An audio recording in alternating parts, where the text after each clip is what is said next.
Bueno, vamos a hablar de lo que es el contrato de donación. El contrato de donación va a estar contemplado a partir del artículo 1542. Y va a haber donación cuando una parte se obliga a transferir gratuitamente una cosa a otra y éste lo acepta. Es decir, ya tenemos un primer precepto que una de las partes tiene que aceptar la donación para que se perfeccione el contrato. El contrato de donación va a ser un acto entre vivos. Va a estar destinado a transferir el dominio de los bienes donados. En principio debe ser gratuito. Pero hay tipos de donación que pueden no ser totalmente gratuitos y debe estar cargado de animus donandi, es decir, la intención de beneficiar o enriquecer al donatario. Es un contrato unilateral, ya que una de las partes es la que da y la otra simplemente acepta, es decir, una sola de las partes va a contraer obligaciones. Para empezar a ahondar un poco más lo que es los elementos de este tipo de contrato, vamos a hablar de las partes. Una de, la parte, una de las partes es el donante y otro el donatario. El donante va a ser la persona en principio dueño de la cosa y la que transfiere al donatario. En cambio, el donatario es el que recibe, acepta la cosa, ¿no? Como dijimos en el concepto, eh, tiene que haber aceptación. Lo que hace el donatario es aceptar. ¿Se puede dar la donación entre ausentes? Sí. La respuesta es sí, se puede. El contrato de donación puede celebrarse entre ausentes. Y este se inicia mediante un acto unilateral, es decir, lo inicia el donante, y va a necesitar la aceptación para el perfeccionamiento del consentimiento. La aceptación puede ser expresa o tácita. Cuando hablamos de expresa puede ser vía oral o escrito. Vía oral nos donan, no sé, algo y nosotros decimos sí, acepto. De forma escrita, mediante una carta, nos dan una oferta eh, nos dicen que nos quieren donar algo y nosotros mandamos la aceptación. Sí, acepto la donación. Bueno. O tácita es cuando nosotros expresamos signos inequívocos de aceptación del bien que nos quieren donar. Esto sí, se deben cumplir con las formalidades previstas en relación a la naturaleza del bien. Cuando hacemos referencia a esto, estamos hablando de que para bienes muebles registrables o inmuebles se va a necesitar de una forma específica que establece la ley, bajo pena de nulidad o bajo efecto ad solemnitatem, es decir, se va a necesitar de la formalidad estipulada por la ley, por el código, para que ese contrato adquiera eficacia, tenga validez, ¿no? Sí o sí, no va a ser ad probationem, sino que va a ser ad solemnitatem en este caso. La oferta puede ser realizada a dos o más personas, ¿no? No solamente tiene que haber un solo donatario, sino que pueden haber varias. La oferta puede ser de forma solidaria o puede ser de forma subsidiaria.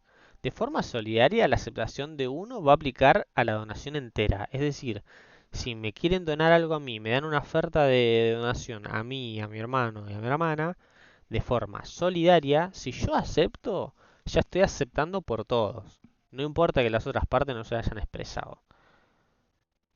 Ya adquiere un efecto solidario, ¿no? Como la regla es solidaria en lo que es todo tipo de materia de la rama civil, ¿no?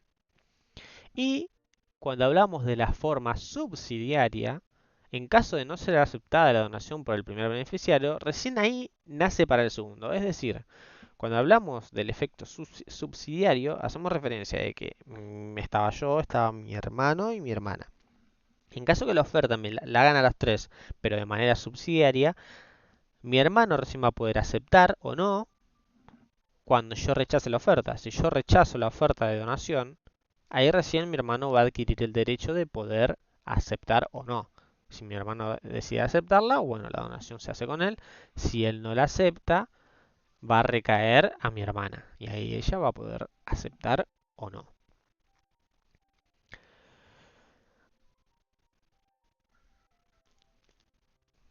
Los caracteres de este contrato van a ser uno, unilateral. ¿Por qué? Porque una de las partes, en principio, siempre y cuando no haya una condición de por medio, va a ser unilateral, es decir, una de las partes va a contraer obligaciones. Va a ser consensual porque se necesita de la aceptación del donatario para que el contrato quede perfeccionado. Va a ser en principio gratuito porque no va a haber una búsqueda onerosa de las partes, es decir, no se va a buscar una forma de obtener un beneficio por ambas partes, sino que una de las partes tiene animus novandi, en la cual va a tratar de que la otra parte se... animus donandi, la otra parte, animus novandi, animus donandi, para que la otra parte se vea beneficiada. Quiere enriquecer a la otra parte, ¿no? Puede ser formal o no formal. Formal para algunos tipos de bienes y no formal para otros tipos de bienes. Los formales, como ya dijimos, son los bienes registrables, los inmuebles y los muebles registrables. Esos van a ser los formales, y los no formales, todos los demás, todos los muebles. Y como último carácter, va a ser un acto entre vivos, es decir, se necesita que las dos personas estén vivas. No se puede donar tampoco un bien, no se puede contratar diciendo de que yo te voy a donar mi casa cuando yo me muera. No, no. Tiene que ser entre vivos. Ahora vamos a hablar un poco de la capacidad. Pueden donar los que tengan capacidad plena para disponer de sus bienes, es decir, los menores que no tengan, sacando las excepciones, ¿no? Que son los emancipados por matrimonio y los profesionales menores que puedan disponer sobre los bienes que obtengan en relación a las ganancias por el ejercicio de su profesión. Estos dos no poder disponer de sus bienes siendo menores. En cambio, los demás menores no. No van a poder disponer de los bienes. Nuestra oración no puede tener como objeto el total del patrimonio del donante. No se puede despojar de todos sus bienes, tampoco cosas que no disponga al momento de realizar la donación. Esto no es como la compraventa, en la cual puede ser objeto de la compraventa bienes de terceros. Yo me puedo comprometer, como sabemos en la compraventa, a comprar determinado bien y entregárselo al comprador, ¿no? Yo como vendedor, ¿no? En este caso, no puede ser algo que no se disponga, algo que no se disponga en el momento de celebrar el contrato. En caso que la cosa se done, sea el todo de nuestro patrimonio, se puede hacer siempre y cuando el donante se reserve el derecho de usufructo. Usufructo es como, por ejemplo, cuando el padre le dona la casa a sus hijos, pero mientras él viva tienen la potestad de ese inmueble de alquilarlo, vivir, etc. Ahora vamos a hablar de la forma del contrato de donación. Va a ser por escritura pública siempre que se trate de inmuebles, cosas muebles registrables y prestaciones periódicas o vitalicias. En caso que no se cumpla con la forma exigida, el contrato será pausible de sanción de nulidad. No vale siquiera como para generar la obligación de su tornamiento. Ahora vamos a ver un poco de las obligaciones de las partes, ¿no? de este contrato, el contrato de donación.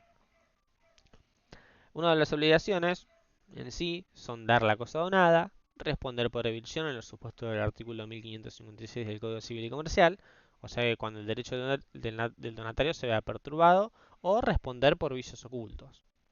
Sabemos que se puede responder por los vicios ocultos siempre que no se sepa, no se haya, la cosa no esté cubierta a la hora de la donación, ¿no?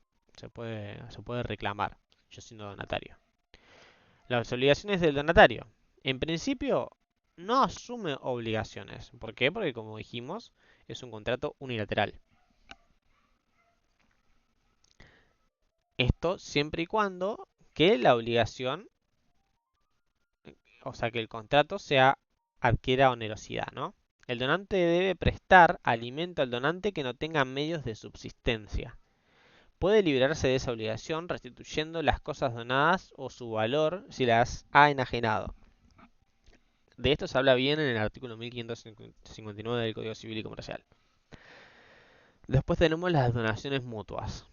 Ambas partes se donan simultáneamente. La nulidad de una afecta a la otra, pero la ingratitud o el incumplimiento de los cargos solo perjudica al donatario culpable. Es decir, como vamos a ver más adelante, el donatario puede verse culpable y va a tener el deber de restituir la cosa en caso de ingratitud. Alguno de los casos de ingratitud puede llegar a ser intentar matar al donante, difamarlo, injurias y calumnias en contra del donante, etc. Las donaciones remunerativas son las realizadas en recompensa de servicios prestados al donante por el donatario, apreciables en dinero y por los cuales el segundo podría exigir judicialmente el pago. La donación se juzga gratuita si no consta en el instrumento lo que se tiene en mira remunerar. Se hace en una especie de recompensa, ejemplo, me salvó la vida y yo le dono como agradecimiento. Si en el contrato dice que le dono porque me salvó la vida, el donatario va a poder reclamar por los montos establecidos en el contrato. Es decir, si yo en modo de agradecimiento quiero darle un auto a una persona porque me salvó la vida y yo después me arrepiento y no se lo doy, pero ya firmamos el contrato, ya se perfeccionó el contrato, el donatario va a poder reclamarme a mí en relación a esa donación porque quedó establecido en el contrato que yo le iba a dar el auto en relación a una donación remunerativa, como una especie de pago o recompensa por el servicio que él brindó, ¿no? Después tenemos las donaciones con cargo. Se puede imponer a favor del donante o a favor de un tercero, sean ellos relativos al empleo o al destino de la cosa donada, o que consistan en una o más cosas donadas. Como por ejemplo, dono el inmueble a un particular con la obligación de que ahí se realice un hospital. Es decir, yo dono, pero con el cargo de que se realice el hospital. Si el tercero ha aceptado el beneficio representado por el cargo, en caso de revocarse el contrato, tiene derecho a reclamar el donante o sus herederos el cumplimiento del cargo, sin perjuicio de sus derechos contra el donatario. Como por ejemplo, otro tipo de ejemplo, dono mi auto a mi vecino con el cargo de que lleve a mi hijo. Este es el tercero que se beneficia, el hijo, ¿no? A la facultad todos los días. Es decir, le digo dono mi auto, le doy el cargo en el contrato de que el donatario lleve a mi hijo todos los días al colegio. Le doy el auto, está bien, donación, pero tiene la obligación, el cargo, de llevar a mi hijo todos los días a la facultad. En caso de que éste incumpla, mi hijo, que es el beneficiario, en este caso, él puede reclamarle al donatario que cumpla con el cargo. Ahora vamos a hablar un poco de lo que es la donación inoficiosa. Es más bien una contingencia o un problema que pueda afectar a la donación, la donación inoficiosa. Se da cuando la donación que realizó el donante afectó a la proporción disponible de su patrimonio. Es decir, afectaba a los herederos, como por ejemplo, tengo un solo inmueble y lo dono. En ese caso estamos afectando al patrimonio futuro del hijo. En ese caso, los herederos pueden accionar en contra de la donación. Entonces, la donación inoficiosa es una herramienta que les sirve a los hijos para poder revocar donaciones en caso de que el padre quiera donar determinado bien, teniendo, teniendo ese bien como único, ¿no? Que sea el único que tengan, y claramente van a afectar el derecho de herencia de los hijos. Entonces, en ese caso se puede solicitar la revocación. Después tenemos la reversión de la donación. Básicamente es la sustitución en que la situación en que ambas partes en el contrato convienen que ante el fallecimiento del donatario, cónyuge o hijo, la cosa vuelve al donante nuevamente. Es una cláusula que se puede usar en caso de que se prevea que eventualmente puede morir. Bueno, si muere dentro de un determinado plazo, esa donación se revierte. El bien vuelve al patrimonio del donante. Después tenemos la revocación de la donación. La ley prevé la revocación en los casos de inejecución de los cargos, ingratitud del donatario, supernancia de hijos del donante en caso de habérselo estipulado expresamente. Es decir, puedo donar algo, pero se puede establecer una cláusula en el que, en el caso que yo tenga un hijo, esa donación se va a revocar y la cosa va a volver a ser mía. Eso es la supernancia de hijos del donante, pero debe estar estipulado en el contrato. Bueno, en ejecución de los cargos es como habíamos dicho el ejemplo anterior, en el cual se hace una donación, pero con el cargo de que se lleva al hijo todos los días a la facultad. Si no se cumple, se puede revocar el contrato y se vuelve al patrimonio anterior. Y la ingratitud es también, como ya dijimos previamente, cuando el donatario, algunos de los causales son querer matarlo, injuria, a él, a sus descendientes, etc. Ahora vamos a hablar de lo que es el contrato mutuo. Hay contrato mutuo cuando el mutuante se compromete al mutuario a entregar al mutuario en propiedad una determinada cantidad de cosas fungibles. Hay que hacer y hay que subrayar lo que es cosas fungibles, porque hay que diferenciarlo después de lo que es eh, el contrato de depósito.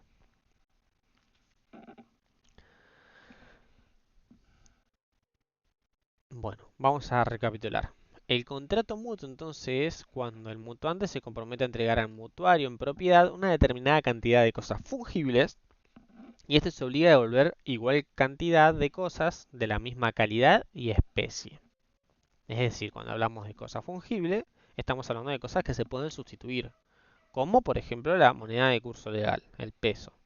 El peso, yo tengo 10 pesos, los puedo gastar porque me los dio como mutuo, como contrato mutuo, me dio 10 pesos, yo puedo agarrarlos, los puedo gastar, puedo ir al kiosco y después cuando lo tengo que devolver, lo devuelvo tranquilamente, puedo devolver otros 10 pesos, no los mismos 10 pesos, porque representan el mismo valor. Son fungibles. Diferentes son los no fungibles, los cuales son únicos por su característica, especie, demás, creación, son únicos. Son, por ejemplo, hoy en día se ven mucho los NFT, los cuales tienen, en algunos casos, son non-fungible token, son no fungibles, ¿no? Entonces son todos diferentes, tienen un número de serie o tienen características que los hacen únicos. En ese caso, no estamos hablando de mutuos, sino que acá estamos hablando de cosas fungibles. Las partes del contrato mutuo van a ser el mutuante, que da la cosa, y el mutuario, que recibe la cosa. Eh, las cosas fungibles, ahora vamos a hablar, recién lo expliqué, pero acá vamos a hablar un poco más técnicamente, que son aquellas en que todo individuo de la especie equivale a otro individuo de la misma especie y pueden sustituirse por otras de la misma cantidad, calidad, de igualdad, equivalentes. Derecho de propiedad. Se transmite el derecho de propiedad. Al ingresar las cosas fungibles al patrimonio mutuario, se pierde la posibilidad de identificarlas, por lo que a partir de la entrega de la cosa, los riesgos se encuadran al cargo del mutuario. A este tipo de contratos se le aplican las normas de obligaciones de dar sumas de dinero. Son lo mismo que hablamos en obligaciones. Los caracteres. Este contrato va a ser consensual, es decir, se perfecciona con el consentimiento. Va a ser bilateral, ya que hay obligaciones recíprocas. Puede ser gratuito u oneroso, pero siempre se presume oneroso, es decir, siempre se va a presumir de que el mutuante va a tener que pagar una determinada cantidad de plata al donatario, ¿no? Conmutativo, porque solo en los onerosos las ventajas van a ser ciertas y determinadas. No formal, porque para esto no se exige una formalidad específica. Hay libertad de forma, rige la libertad de forma, lo cual vimos en la parte general de la materia. Y de ejecución continuada. Dependerá del convenio de las partes. Si nada fuere pactado, deberá ser devuelto dentro de los 10 días. La diferencia con otras figuras. Con el depósito irregular, la finalidad económica en el depósito es la guarda y custodia de esas cosas, por lo que el interés principal es del depositante, mientras que en el mutuo el fin es el uso y goce de la cosa por el mutuario, por lo que es celebrado en provecho de este. Para ahondar un poquito más y desarrollar un poquito más lo que es la diferencia con el depósito, vamos a hablar de lo que es el objeto en sí de los tipos de contratos.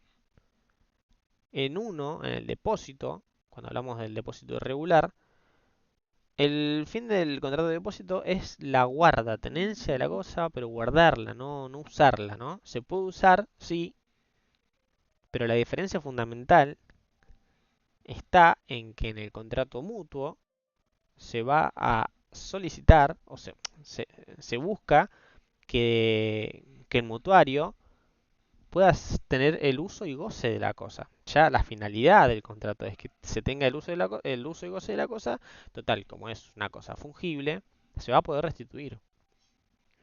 En cambio, en el contrato de depósito pueden haber cosas no fungibles, las cuales no pueden ser restituidas. Una vez que se agotan, una vez que se usan, ya no se pueden restituir. Son únicas. Como una pintura, puede ser una pintura de un artista que falleció. Bueno, como dijimos antes, un FD. Son cosas que no tienen una sustitución, por así decirlo, en el mercado. No tienen un elemento que sea igual. Eh, Se consumen, por así decirlo. La diferencia con el comodato. El objeto de este contrato, en el comodato, ¿no? Son cosas no fungibles, por lo que la restitución se cumple devolviendo esa cosa y no una cosa de la misma especie y calidad. Y en relación con el préstamo bancario, es una especie de contrato de mutuo, en el que se imponen requisitos de transparencia y estas obligaciones legales, por ser el mutuante un banco o una entidad financiera. Las obligaciones del mutuante. El mutuante va a tener la obligación de entregar la cosa y facultad de suspender la entrega de las cosas. Va a tener la responsabilidad por vicios en las cosas también.